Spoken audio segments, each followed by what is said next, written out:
One of the biggest fears people have about dry camping is running out of battery.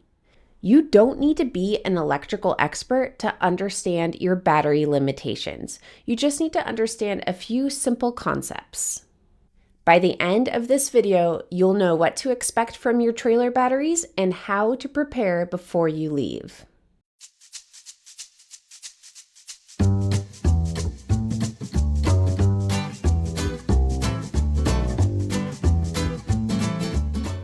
Okay, so now let's talk a little bit about the limits of trailer batteries. And we're going to keep this very high level. We're not going to get too technical, but there are 4 different factors that are going to affect your battery life, and it's important that you understand those just at a high level. The first factor that I want to discuss that affects the battery life is the type of battery. So there are different types of trailer batteries that you can have. Your trailer either has a lead acid battery, an AGM battery, or a lithium battery. The standard batteries, the most basic battery that comes with a trailer, is the lead acid battery. So if you aren't sure what type of battery you have, it's a good chance that it's a lead acid battery. And the reason why the type of battery is important is because depending on the type of battery, you could use a different amount of the battery. So if you have a lead acid or AGM battery, you should only be depleting those batteries by 50%. So you are only supposed to use half of the battery, otherwise it can start to damage the battery. Now, if you have lithium batteries, then you're okay to deplete that entire battery. So a lead acid battery, you only want to use 50% of that, but lithium batteries, you're okay to use the full battery. The next factor you want to know that affects your battery life is the size of the battery. So different batteries will have different battery sizes, and those sizes are typically measured in amp hours. So our batteries are lithium batteries, and they are 100 amp hour batteries. If amp hours don't mean anything to you, that's not a big deal. The biggest part about this is just to understand that there are different capacities, there are different sizes of batteries, and the larger the capacity, the higher the amp hours, the longer that battery is going to last. So if you're comparing 2 batteries side by side, the one with the larger amp hours has a higher capacity than the one with less. So again, we don't need to get too technical with this. It's just important to know that there is a size limitation with the battery as well. The next factor you want to consider when determining how long your battery will last is what you plan to be running on it. So you want to have an idea of the power that you're using and what kind of a draw that is going to take from the battery. And we're going to dig more into this in just a minute. We'll talk about what things take more or less power and talk more about how you could figure that out. If you still aren't sure what in your trailer uses battery power versus needs to be plugged into shore power, we have a separate video that you can watch to go over that. I'll add a link to it in the video description. And then along similar lines, the next factor you want to consider is how long you're going to be running those different items. So the 4 factors that are going to limit your battery life are the type of battery, the size of the battery, what items in your trailer you're running off the battery, and how long you're going to be running those different items. So those are the kinds of things that you're going to want to look at and pay attention to when you're trying to figure out the limitations of your trailer batteries. Okay, now we're still not going to get too technical, but I do want to take a second and discuss the common items in your trailer that you'll use on your battery and show you what kind of power that takes from the battery, even if these number of watts don't mean anything to you and it would be too difficult to identify how this relates to your battery in your exact situation. I want to give the numbers just so you can get a good idea of what takes more or less. So just look at these numbers as a comparison metric and don't get too caught up in the exact number of watts, but this way you can get a good idea of what takes more or less. Now, the different items in your trailer are going to take a different amount of power. Some items are going to be a bigger draw than other items, and that is the part that you really want to kind of figure out and have a plan in place before you go dry camping. Now, the first thing to know when you're trying to figure out how much power your trailer is using is there is a little bit of power that is constantly being drained from the batteries. In our trailer, it constantly pulls about 8 watts, and this is just for the different electrical components and systems that are always on and always in place in your trailer. So it's normal to have a small continuous power drain coming from the batteries. One of the most common battery drains that people don't anticipate is the furnace fan. So if you go camping in cold weather and you have the furnace on, it's a propane furnace and it uses propane as the main fuel, but there is still an electrical component. There's a fan that runs on the furnace. So even though it's using propane to heat the trailer, it is also pulling from your battery. So in our trailer, we have our continuous draw of about 8 watts. And when we have our furnace on, it goes up to about 35 to 45 watts the entire time that the heater is on. So that means it's adding about 27 to 37 watts of drain to the battery. And this is on the whole time that the furnace is on. So if it's a cold night and you're running the furnace for most of the night, this is going to add up. If you have it on for just a small time as you're getting ready for bed, then it's not that big of a deal.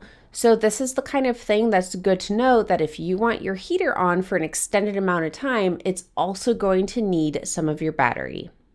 Another item in your trailer that's going to use your battery is the water pump. So when you're dry camping, you are relying on your water pump to get the water through the faucets. And that is going to take electricity, but only while you're getting water through the faucets. So you can have the water pump turned on, and that in itself isn't really taking anything from the battery.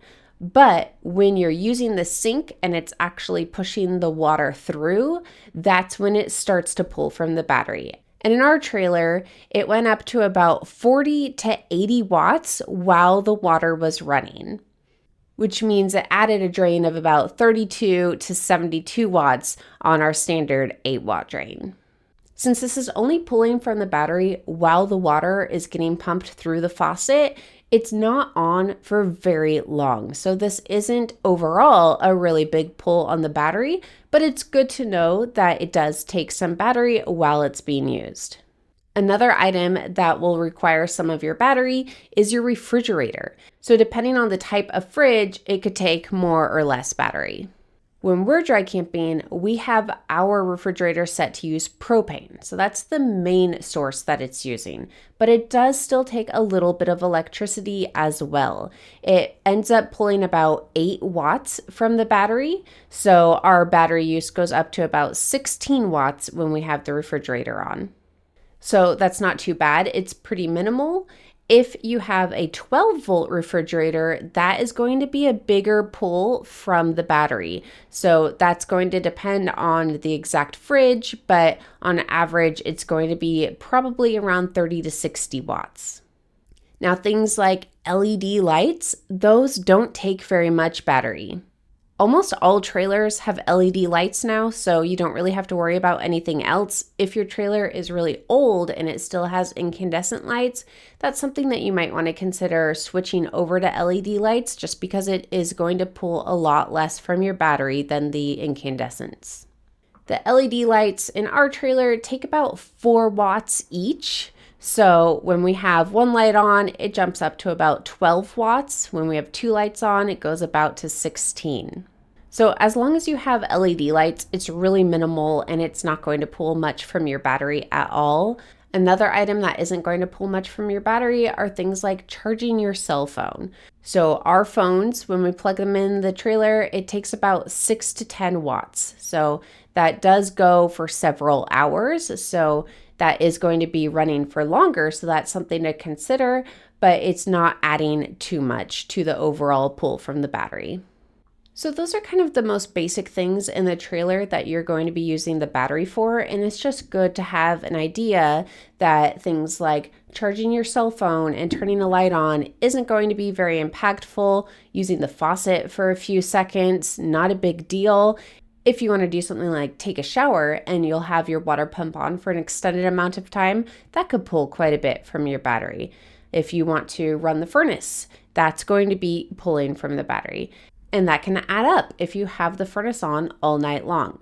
So it's just good to know what is going to end up being a big drain on your battery and what's not worth worrying about. Okay, all of this is great, all these watts and comparing numbers and what's more and less, but how can you actually get a good sense for how long you can dry camp without having to worry about your battery?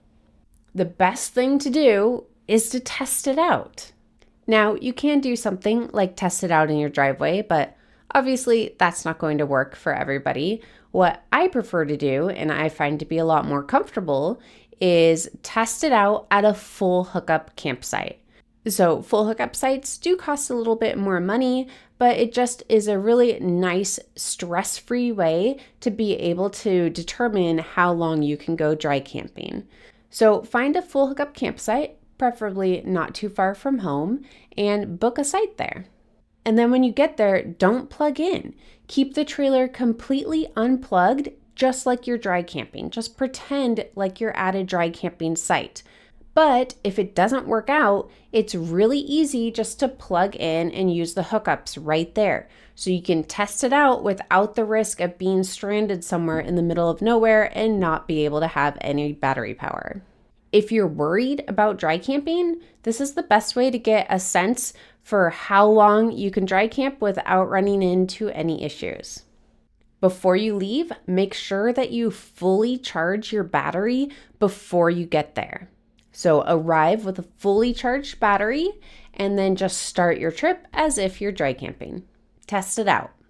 Testing out your battery limitations is going to be the best way to build confidence and have a good sense of how long you can dry camp. Now, on your test, you'll want to track what the battery level was when you went to bed and then what it was when you woke up, just to help get a sense of how much battery was being used overnight. And you also want to pay attention to what items you're using that require power. You want to try to get a sense of what's using the most power from your trailer. To monitor your battery levels, trailers have a basic panel inside the trailer that you should be able to use to get a rough idea with the battery level. So normally these panels will show you if it's empty, a third full, 2/3 full, or completely full.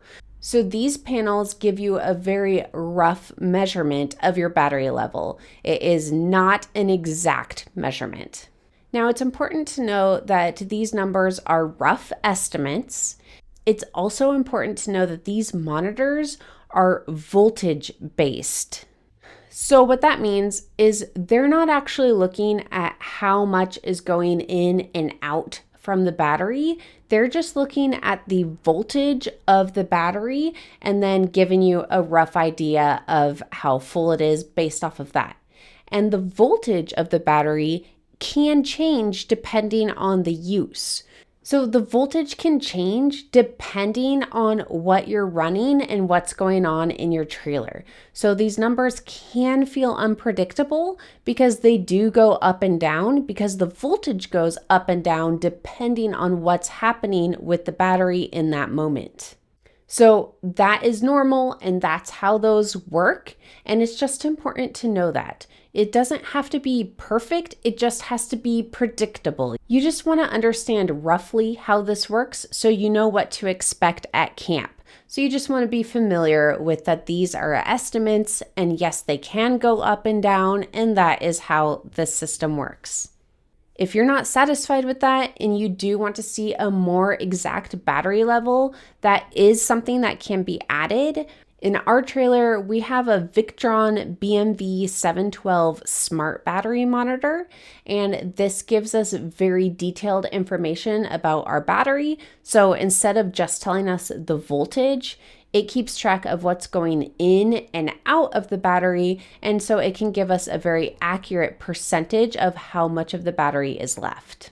So that is an upgrade that can be done that's helpful for people that want to know the exact amount of amp hours and time and percentage that they have remaining on their battery. Okay, now let's talk a little bit about how to prepare for dry camping to get the most out of your batteries as you can. So the first is fully charge your batteries before you go. Make sure that they are charged up. The next is understand what in your trailer can use propane and make sure that you're leveraging propane. The next thing is just to remember to conserve. Be mindful of things like running your furnace for too long uses the battery as well as the propane. Just be careful and use only what you need in order to have your battery last as long as possible. If your trailer does not already have LED lights, it might be worth changing the lights out to LED before you go to help get the most out of your trailer battery. And if this is your first time dry camping and you're just trying to figure things out, make sure you have a backup plan. Go somewhere with hookups. Have a plan in place for how you can recharge your batteries if you run into a problem and they don't last as long as you had expected. I've said this before, but it's worth saying again. Preparation matters more than upgrades. The more that you're understanding the capabilities, the better the experience you'll have. Okay, so now after we just went over all of this, if you're still like, hey, I just don't know how long these batteries are going to last, and I just want to have a rough idea of what I can expect, well, here it is. I will give you rough estimates for how long you can expect different battery setups to last on your trailer. If you have a single 100 amp hour lead acid battery, you can expect that to last for one night comfortably of camping. If you conserve, then you might be able to get that to last 1 to 2 days. If you instead have 2 lead acid batteries, then you should be able to get 2 comfortable camping nights out of that. And then depending on how much you could conserve, you might be able to squeeze that all the way to 4 days. And then if you have lithium batteries, then you can just basically double all of those numbers. Lithium batteries last much longer. Like we said earlier, you could deplete them more than you can deplete the lead acid batteries. So instead of only a 50% use, you can use the whole battery. Now, these are just very rough estimates, and there are lots of other variables that are going to impact battery life. Your habits matter a lot more than the size of the battery. And there are other variables that can impact your battery life that we haven't really touched on yet. One being the weather. Not only will cold weather make you want to use the furnace more, which is going to use more battery, but the cold weather actually makes the batteries less efficient. And then another variable are solar panels. We haven't touched on solar panels at all. Solar panels aren't going to change the size or capacity of your batteries, but they can help recharge your batteries. So I like to get an idea of how long I could camp without having the solar panels recharge at all. So while the solar panels are a really nice benefit to have, it's nice to have an idea of how long you could go, even if you aren't able to recharge the batteries with any solar power. Which is why I think it's good to test it. If you're worried about your batteries not lasting long enough, go out and do a test so that you can reassure yourself and feel more confident. It's not a pass-fail, it's about getting more data and having a better understanding of how your trailer works. Dry camping isn't about having the biggest battery setup, it's about understanding the limitations so you aren't surprised. I hope this helped give you a better idea of how you could determine the lifespan of your battery and have a better idea of how long you could camp on the trailer batteries that you have right now. If it helped, please subscribe. Thanks and happy camping.